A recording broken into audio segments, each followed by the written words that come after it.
Welcome back, everybody. Welcome back to Blaugrana Planet. And today, guys, Football Club Barcelona versus Napoli. Actually, away game for the culés in a very important game, guys. Possibly the most important game of the whole season, guys. Not only that, is that FRENKIE de Jong has exploded against the media, and we got new rumors about Hansi Flick because Gundogan has spoken about the German coach. But guys, the biggest game, guys, it's coming up.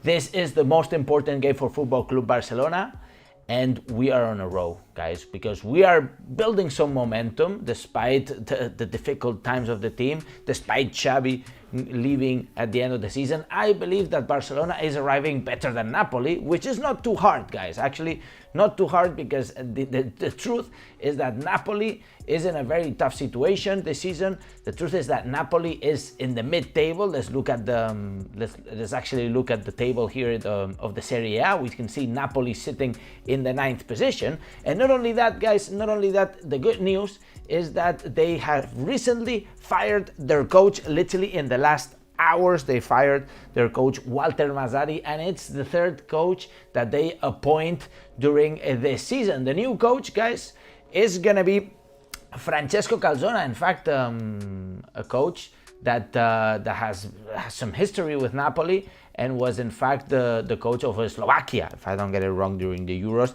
and didn't do too bad actually. But Napoli, guys, is arriving in a certain momentum. Here I had this ready, but it fucked up. So this is the momentum of Napoli. We can see in a very bad momentum, guys. In the last few games, only 3 victories. The rest defeats, draws, more defeats than wins, and then draws. Certainly in a situation that is really horrendous. But of course, this has a negative and a positive impact towards the game. The positive thing for us is that, of course, their mental situation is going to be really low.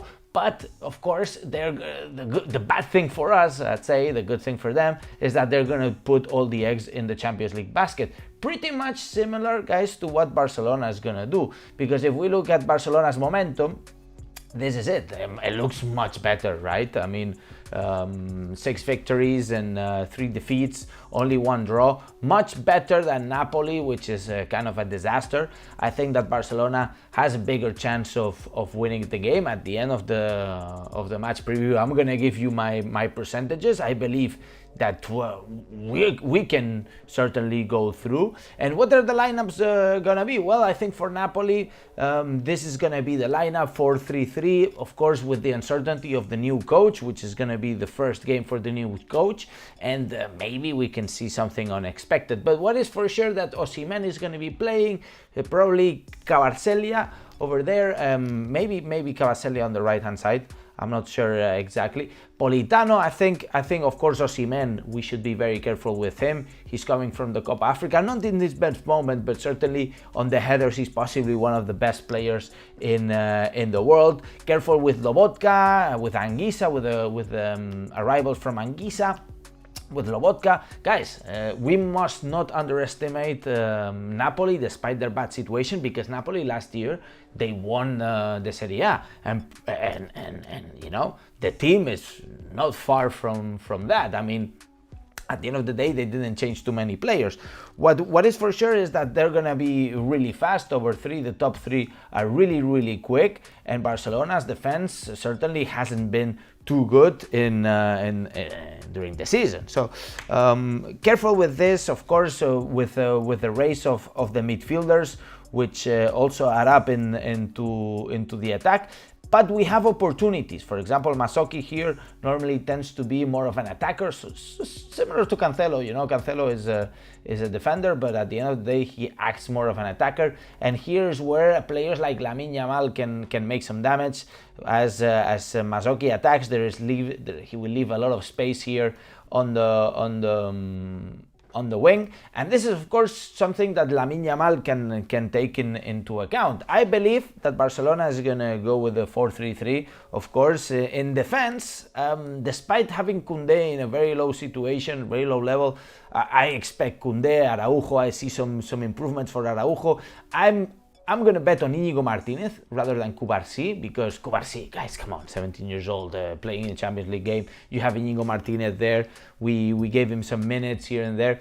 I think that Íñigo Martínez is going to start together with Araujo and, of course, Mr. Cancelo. Christensen in the holding midfield. I think, I don't see Christensen as a player similar to Busquets. I see Christensen as a defender, more of a midfielder, and somebody can be holding the line over here and adding some solidity, and especially with Cancelo going up, Christensen can, we can do some sort of this situation over here, and let's, when Cancelo goes up, we're not so easy on the back. Of course, Frenkie de Jong, Gundogan, Frenkie de Jong who exploded against the press. We'll talk about it in a second. I see in the comments from Shady, I see Cubarsí better than Íñigo, Koundé must step up, Walid saying smash the likes. Come on, smash the likes, that's true. But guys, it's a big game. I think Íñigo Martínez can perform better in big games. Otherwise, they're going to attack Cubarsí all the time, the Napoli attackers, and taking into account they have Osimhen, Kvaratskhelia, Politano.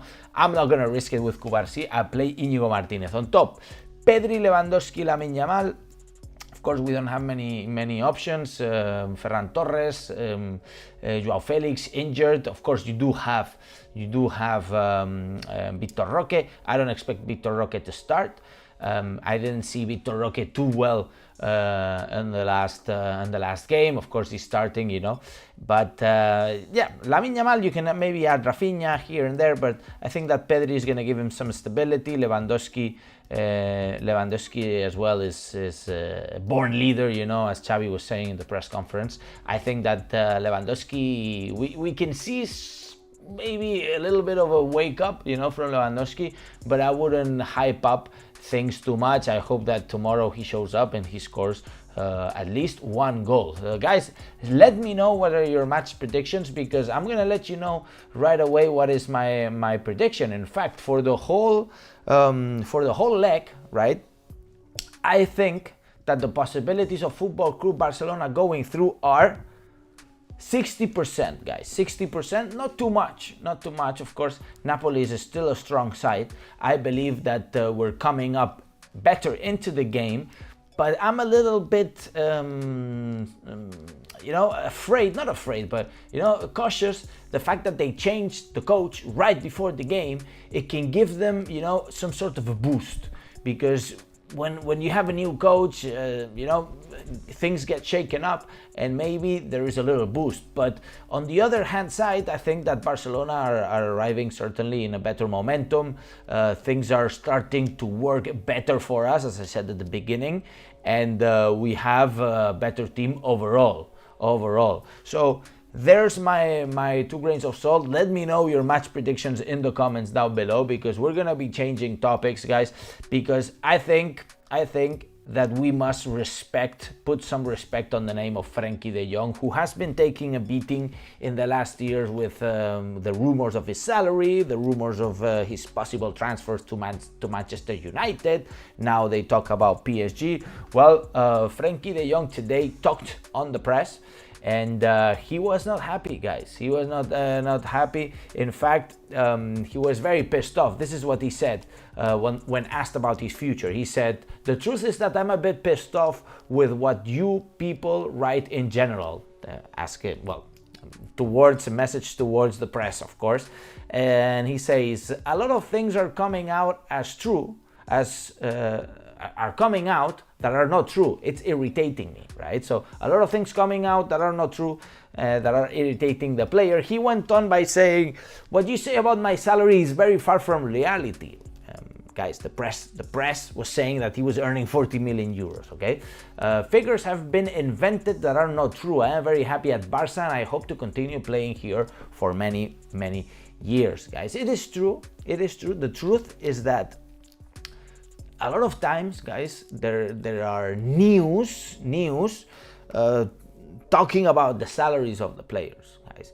Getting the contract of the player is incredibly hard, not to say impossible, okay? It's completely private.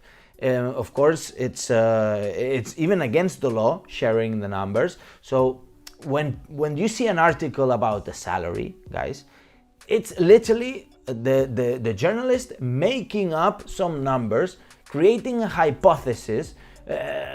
Maybe somebody told them this and that, and from that they create some sort of news which are not contrasted by anybody, and they just drop it out there and they say, oh, this guy earns this much and that much, he's going to be earning this much for how many years, etc. Guys, there is no way we can know if it's true or not, okay? The only way it's by looking at the contracts, which are completely private and are against the law to be sharing them in public, okay? So it's normal that the players feel attacked in this way, and I see people in the comments saying Mundo Deportivo are idiots. Well, it's not only Mundo Deportivo, guys. The truth is that it's everybody, okay? Even Goal.com, I'd say the only guy who doesn't fuck up is Fabrizio Romano, because he's the tap-in master. What Fabrizio Romano does is literally wait for the tap-in, wait when it's super, super clear, and then he says it's done, okay? But he never talks about risky things like salaries and stuff like this, because of course it's gonna ruin his reputation. Fabrizio Romano, in fact, built it up very nicely, because every time he tweets, it's true, so he doesn't risk. And other journalists, instead they do risk, like Gerard Romero, I would say. He puts his reputation in risk to get the breaking news, but sometimes it's not true. And when it's not true, you must say sorry. And the thing is that these news media outlets, guys, they never say sorry. They just drop shit out there and they just hide the hand, when they get caught. So, of course, Frenkie de Jong is pissed off. Today, even a journalist from Mundo Deportivo called Ferran Martinez asked if Frenkie de Jong received a renewal, and what did he think about the offer. Frenkie de Jong said, lies. You write a lot, don't you? In Mundo Deportivo, like other outlets, you write things that are lies. Why do you do that? Why do you make things up? Well, it's pretty clear, guys. Frenkie de Jong was super clear with this statement, guys. Possibly there was no renewal offer, or maybe there was. Who knows? But what is certain is that Mundo Deportivo, Sport, all the other journalists, all the other media outlets have been dropping a lot of crap and a lot of hypotheses which are not contrasted and could be true or not. But certainly, when it's not true, imagine you have somebody speaking about your contract with your company that you work for, when they have no fucking idea. They've never seen the contract. Only you and the company that submitted the contract saw it. Therefore, of course it's normal. And Frenkie ended up saying the media are a bit embarrassing, right? So the situation is tough, guys. The situation is tough for the players mentally. I've seen a lot of players getting demolished mentally. Players like Coutinho, for example, completely demolished, even by the fans.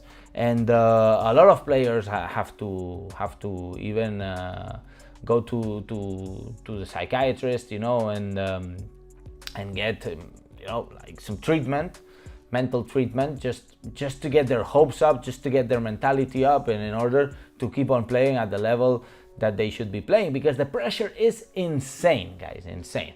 Like a pressure that went on to Xavi that now unfortunately is going to be leaving, and we have other possible coaches. Talking about other possible coaches, today Gundogan talked about Hansi Flick. Of course, Gundogan knows Hansi Flick well because of the German national team. Of course, they're both German.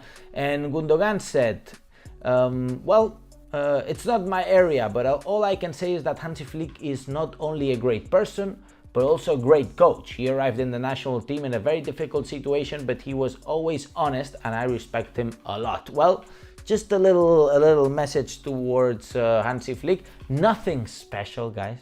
Nothing special. In fact, by saying that he arrived to the national team in a difficult situation, he's kind of excusing that he did shit in the national team, guys, and nobody's speaking about that. By the way, all of you guys who are Hansi Flick fanatics, he did shit in the national team, and they had a really good team. So that don't only get blind by the 6 cups in Bayern Munich in the COVID year. Only one good year for this guy. Okay, I wouldn't hire the guy. Honestly, it's not in my Not in my top 3, guys. Not in my top 3. I wouldn't pick the Hansi Flick in my top 3. It's too risky. Too risky. Reason why he doesn't have a team right now. Anyways, guys, let me know what your match predictions are. As you saw, I think that Barcelona is going to go through, but careful. Napoli is going to play an attacking game, and certainly Napoli are going to play a tough bone to grind. So we must go with all the energy, with all the power, towards getting the win tomorrow, or at least a good draw. At least a good draw, because the return game at home is certainly critical, guys. Critical, could be critical. So guys, make sure to smash the like, subscribe to the channel if you haven't done so already. Let's do a quick Q&A, in fact, like always, but very, very quick because I have to go. But let's see what you guys are saying. By the way, almost 100 people watching and only 35 likes. Make sure to smash the likes. I see Arslan, I see Mohamed Biggie, I see King City FX, I see Shady Rockin, I see Quersen92. Quersen says 1-1, unfortunately. I see Shady saying, who's your top 3? Mitchell's name isn't even top candidate. Well, I think Mitchell, in my eyes, is a top 3 candidate. Arslan saying, Alex, what do you think about Barça possibly signing Andre Onana for pivot? Well, I'm not going to talk about that today. Let's see what else. I see a lot of match predictions, guys. Thank you for sharing your match predictions. And Arslan saying, Alex, what do you think about Barcelona? Okay, I read your question. All right, anyways, guys, thank you guys for joining. It's always a pleasure. Tomorrow we're going all in, and stay tuned because we will do a live post-game review. And now, and as I always say, Visca el Barça, Visca Catalunya, deciding games are coming, baby, and we're gonna be there in the Champions League. Careful, things can happen. And see you in the next video. Vamos.